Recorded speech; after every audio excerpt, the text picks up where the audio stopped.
Good evening. It's been 3 full days since the election results in Maharashtra, but the BJP seems to be in no hurry whatsoever to form the next government. So what exactly are they waiting for? Hello and welcome to the news tonight. I'm Zaka Jacob. Up first, the headlines. Maharashtra government formation moves intensify. The Shiv Sena and BJP hold back-channel talks. Vidarbha BJP MLAs back Nitin Gadkari to be the next chief minister. The war over black money accusations continues. The Congress says the BJP government should name all culprits and not resort to blackmail. It's Achhe Din on the stock market. Samvat year 2070 comes to a close with the Sensex surging over 200 points on the eve of Diwali. Sarita Devi is penalized for her defiance of the Asian Games, returning her medal. International Boxing Association suspends her from future matches. And in Hong Kong, talks end in a stalemate. Protests now flare up once again as activists march to the chief executive's house, a man who's backed by Beijing.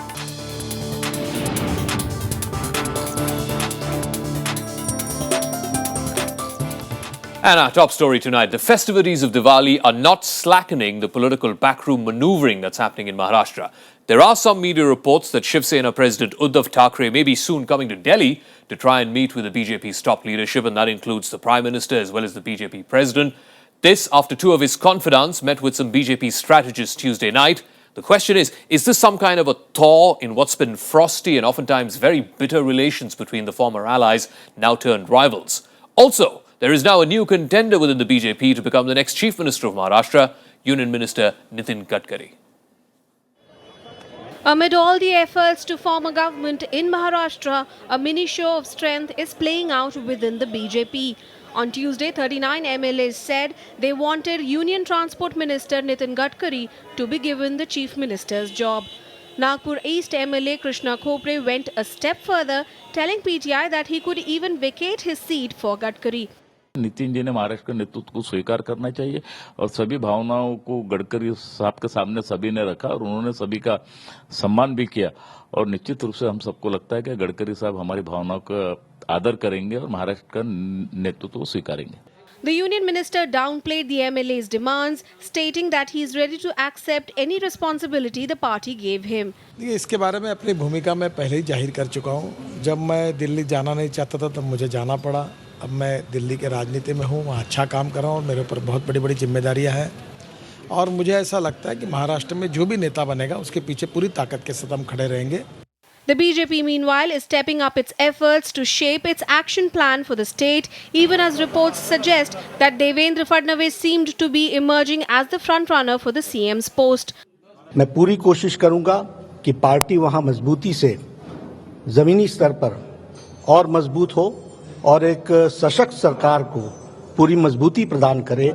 इस तरीके का हम party के लिए काम करेंगे. All eyes are on the potential role of the Shiv Sena in the new government, although observers say the BJP seems most likely to go for a minority government for now, rather than give in to the demands of Shiv Sena. मैं समझता हूं कि ऐसा कहा गया है कि दिवाली के बाद 26 तारीख तक कुछ फैसला भारतीय जनता पार्टी लेगी. हमारी सरकार, भारतीय जनता पार्टी की सरकार, भारतीय जनता पार्टी के नेतृत्व में सरकार महाराष्ट्र में बनेगी.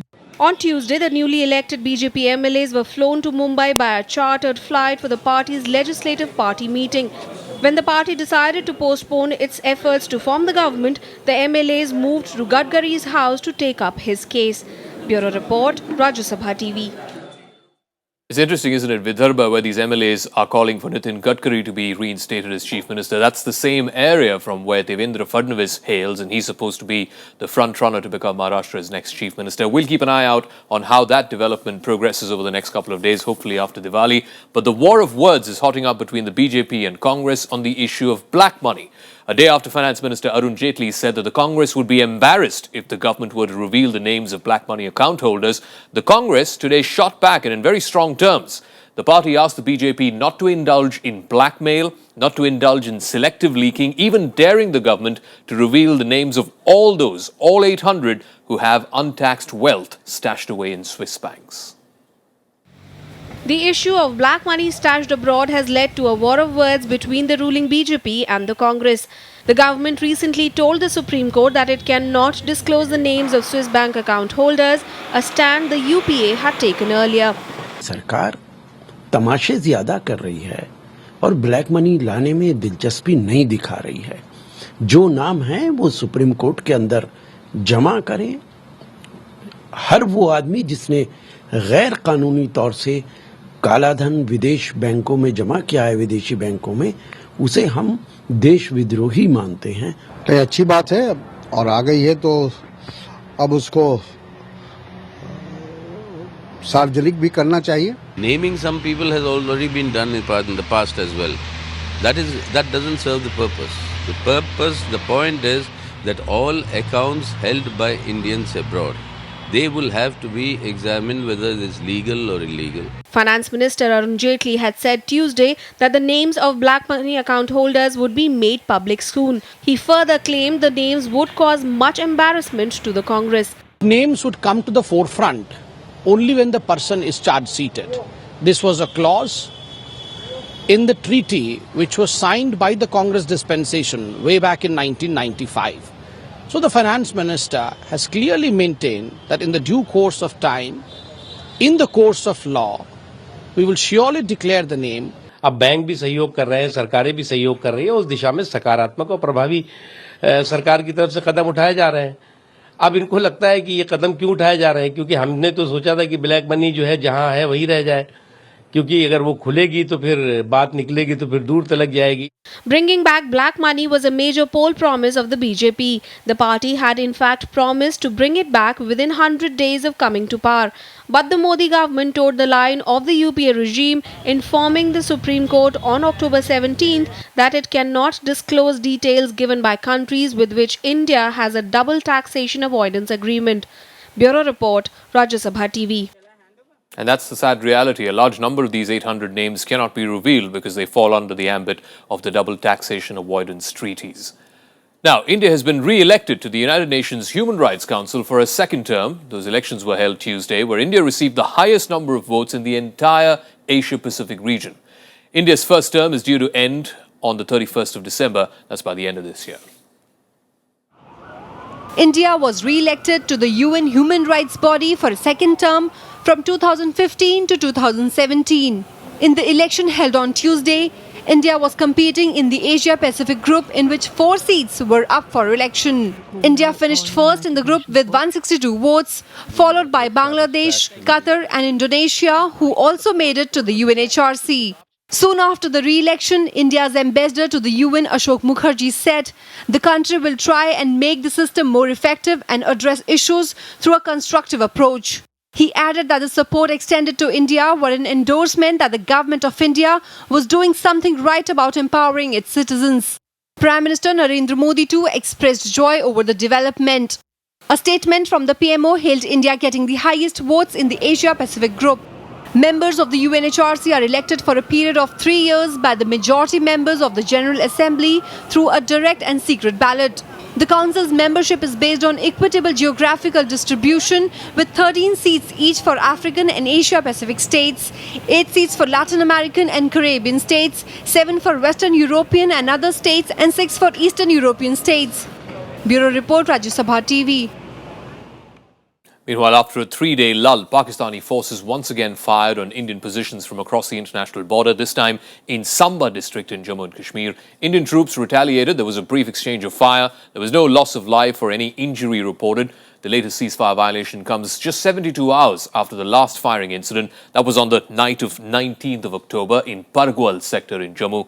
The ceasefire violations have caused at least 30,000 people to flee their homes. It's also resulted in more than a dozen deaths.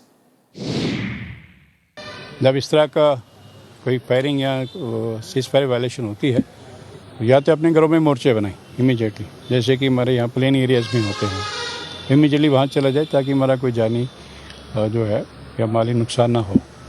एक तो वो था प्रिकॉशन, और दूसरा ये था कि जो भी वहाँ सेफ़ प्लेसेस हैं अपने घर ना छोड़े या नहीं छोड़ना चाहते हैं, वो बहुत से रीज़न्स हैं। It's Diwali come early on Dalal Street. The Samvat year 2070 ended on a very cheerful note, the Sensex surging over 200 points to end at a one-month high. Now, after gaining more than 500 points over the previous three sessions, the 30-share Sensex ended today at 26,787. That's up about 0.8%. At the National Stock Exchange, the Nifty rose by about 68 points, closed just a shade under 8,000. 79.95 was the closing figure. Through the day, though, the Nifty did manage to cross the psychological barrier of 8,000. That's the first time that's happened since the end of September. After reforms were announced in the oil and gas sector over the weekend, particularly with deregulation of diesel prices, capital inflows have been steadily coming into related areas. So today's top gainers include the likes of Reliance, BHEL, L&T and Hindustan Unilever. What's also interesting is jewellery and coin sales have been sparkling on Dhanteras as well as in the run-up to Diwali. Sales have risen by an estimated 30% compared to last year. Gold-crazy customers are on a buying spree. They've been lured by lower prices. Remember, gold prices right now are about 27,925 for 10 grams. That's about 11% lower compared to the same time last year. Similarly, silver was trading at 39,000 rupees a kilogram compared to 49,000 rupees a kilogram last year. That's a drop of more than 20%. All right, time for more national stories coming up in Nationwide. The CBI today arrested a senior railway board official for allegedly receiving a bribe of 5 lakh rupees from a tour operator. The bribe was paid to facilitate running of special trains as well as for additional coaches for tourists. The accused is Ravi Mohan Sharma. He's a 1997 batch officer of the Indian Railways Traffic Service. This is a big development. India has grounded its entire Sukhoi 30 fleet to ensure a thorough technical check. The fleet consists of about 200 twin-engine Sukhoi 30s. They'll be back in the air only after a complete technical review.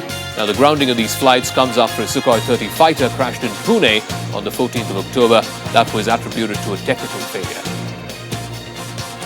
A 3-year-old girl child was allegedly abused in her nursery class at a private school in Bangalore. The case was filed against an unidentified suspect. Now, this, remember, is the third such incident in Bangalore just in the recent few weeks of a child being sexually assaulted within her school premises. And that is a big concern, isn't it? The fate of our children. We're going to take a break here in the program. When we come back, big development in Indian hockey. Coach Terry Walsh has a change of heart. He's now back as Team India coach. We'll tell you what went on when we return. This is the News Tonight. We're back in 2 minutes.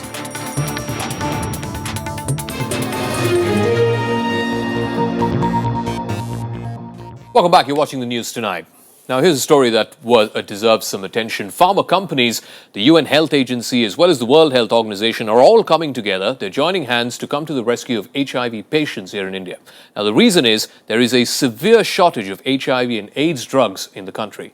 It puts at risk over 150,000 patients, all of whom could miss critical doses of these medicines for the next few days. Mohit is HIV positive. He first learnt about his condition 13 years ago. But he never let that prevent him from doing what he liked. Today, Mohit counsels HIV positive patients. His biggest complaint is the severe shortage of life-saving drugs for them. हमें 15-15 दिन की दवाई दे रहे थे कि अभी दवाई नहीं है कि आपको 15-15 दिन की देंगे और कुछ लोगों को दवाई चेंज भी करनी पड़ी. India has nearly 2.1 million HIV/AIDS patients. And for every patient missing a single dose or even changing their medication, anything increases the risk. In the open market, HIV drugs are costly. Over 1/3 patients depend on the government to provide free antiretroviral drugs. But delays in approving tenders are causing shortages of the vital tenofovir tablets. We found that there were only 2 which were a bit critical in the sense that the stocks were till 20th of October. But we've already placed orders and those 2 shall also be, I think the supplies would have begun coming. In 2012, AIDS killed 140,000 Indians. By the end of 2013, India reported the 3rd largest number of HIV patients in the world. It accounted for over half of all AIDS-related deaths in the Asia-Pacific. To fight the crisis head-on, NACO is now leaning on pharma companies. Activists, however, feel the situation still needs to improve a lot for children who need lopinavir and ritonavir syrup.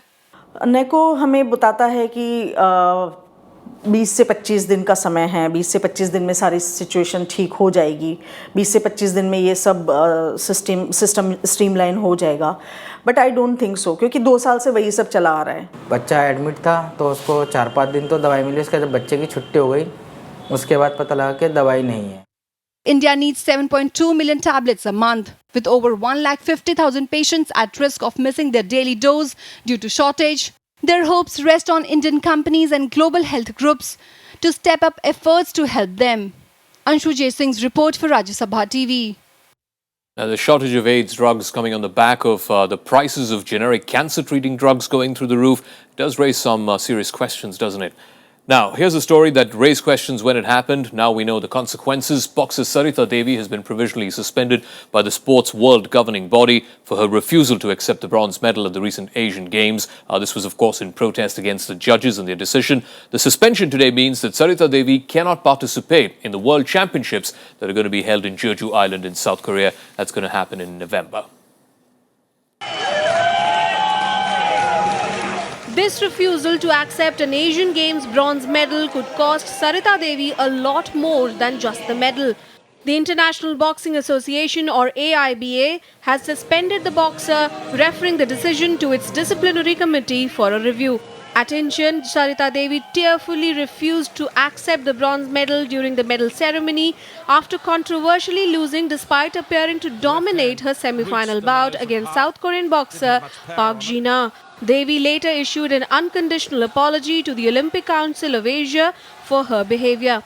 We had gut feeling that International Federation going to do something like this, and they have done it, but which is very, very bad for Sarita and bad for the country. Now, bad for the country, so it means those officials who were there, they should be punished for that, because they did not guide her properly. She did everything under protest, under emotions. This kind of a protest and indiscipline can never be done in any game anywhere in the world, and that was wrong. I'm sorry, I have to say it. The AIBA also provisionally suspended Sarita's coaches Gurbaksh Singh Sandhu, Blas Iglesias Fernandez and Sagar Maldayal, as well as the Indian chef de mission at the Asiad Adil J. Sumariwala. In a statement, it said they will not be allowed to participate at all levels of competitions, events and meetings until further notice. It's very, very sad. And this has happened, and I don't know, we will have to find out as to how best we can revoke the suspension. Whether she knows it or not needs to win this round. The case has now been sent for review, which means the boxer and the officials cannot participate in the AIBA Women's World Boxing Championships scheduled for November in Jeju Islands in South Korea. Bureau Report, Rajya Sabha TV. Now, was that an unfair decision? Well, I guess the jury is still out on that one. Meanwhile, a day after his dramatic resignation, India's chief hockey coach Terry Walsh today went back on that decision. This apparent change of heart happened after he met with top sports officials who've assured him, reportedly, that all his concerns will be addressed in a fresh contract. After a hectic meeting today with officials both from the Sports Ministry as well as from the Sports Authority of India, Mr. Walsh decided that he was going to go back on his resignation and withdraw it. The decision was announced to the media by Sports Minister Sarbananda Sonowal.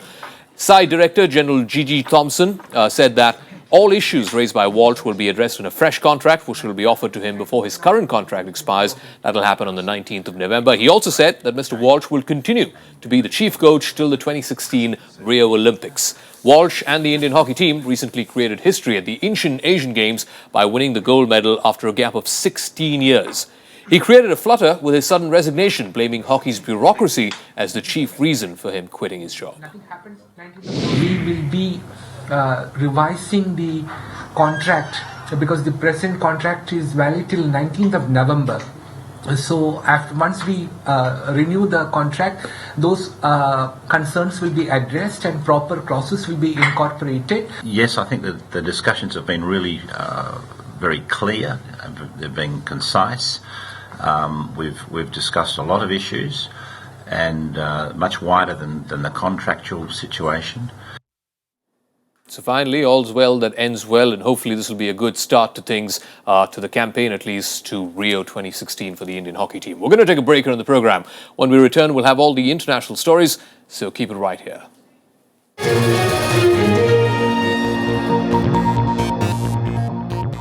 Welcome back to the news tonight. Time now to focus on some international stories. Now, protests flared up in Hong Kong after the first round of talks between the protesters and the government ended in a stalemate. Pro-democracy demonstrators then marched to the chief executive, C.Y. Leung's residence. They hollered him for some rather uncharitable comments that he made about the poor majority of Hong Kong. He is the chief executive of Hong Kong. So once he makes this kind of mad statement, I think it's a shame. An outpouring of anger against Hong Kong Chief Executive C.Y. Leung. In an interview on Monday, he said, and I quote, "If it's entirely a numbers game and a numeric representation, then obviously you would be talking to a half of the people in Hong Kong who earn less than $1,800 a month." Unquote. Not a charitable comment coming from a man who should safeguard Hong Kong's vast majority who are poor.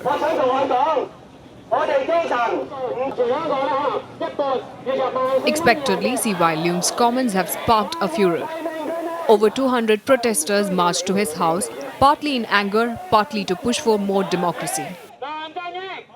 No politicians, no statesman on this earth will make a comment like this to